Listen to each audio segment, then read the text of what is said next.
Welcome to the deep dive. Today you're joining us as we explore something, well, fundamental really, Mhm. your body and what happens when it signals that it needs attention. Exactly. And we're drawing insights from an interview with Gandour. It's a fascinating look at how uh, seemingly minor pain, unfolded. Right, into some pretty profound lessons about rest. Yeah, profound is the word. Gandour's story, it starts with this really subtle discomfort in his hoof. Something easily overlooked, I think. That happens all the time, doesn't it? It does.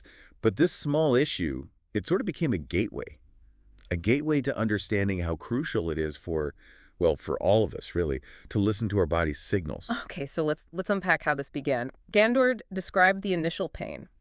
He said it was not sharp, not loud, just persistent. Mhm. He called it the kind of pain that whispers, "You're not listening enough." That's quite evocative, isn't it? It really is. It's that familiar twinge, maybe, or ache that you might just try to push through during a busy day, right? Yeah, definitely. Just ignore it and hope it goes away. Precisely. Yeah. But what's particularly instructive here is the immediate response, the thoughtful care. Caroline's gentle application of ointment, for instance. It wasn't just a quick fix. No, not at all. It was presented as like an act of mindful care. And then the farrier steps in and crafts this special shoe. Okay. And the focus, it was on relief, restoring balance. It wasn't about maximizing performance. That distinction feels important. Relief versus performance. It really highlights how important proactive self-care can be for you. Addressing those initial whispers before they become shouts. It does. And then there was this osteopathy session. Gandour had a striking realization there. Yes, he said, care isn't an action. It's a breath between two movements. Wow. A breath between two movements. Yeah. This idea of presence, of being fully engaged in the act of caring for yourself, it feels incredibly significant for you, the listener, to consider. Absolutely. It shifts the perspective, doesn't it? From just like doing something for yourself to a more intentional, mindful approach. Exactly. And what's interesting then is Gandour's initial reaction to being forced to slow down. That's often the hard part. Right. He actually admitted to feeling useless, which I suppose makes sense for someone used to activity. Rest felt like weakness. hmm And this is a feeling many people might identify with, that pressure to constantly be doing, achieving. Why do you think that is? Why is it so common for us to sort of equate rest with, I don't know, a lack of productivity? That's a huge question, really.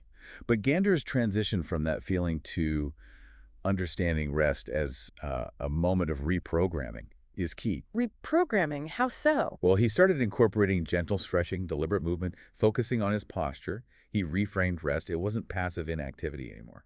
So it became an active phase of recovery, rebuilding. Precisely. An active recovery.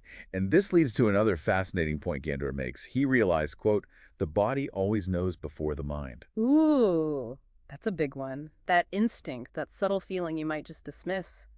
It's often that early warning signal. Yeah, it connects to what we sometimes call interoception, your ability to sense what's happening inside your body.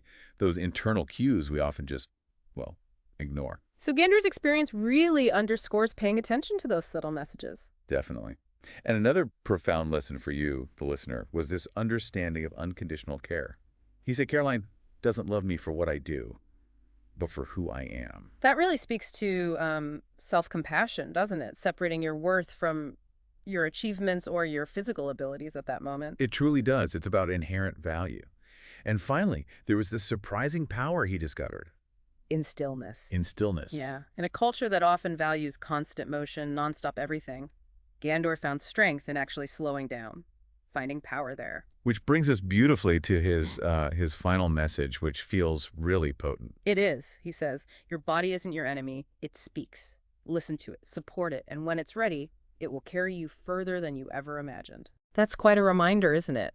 A vital one for all of us, really, to perhaps shift how we view our body's needs. Absolutely. Listen and support.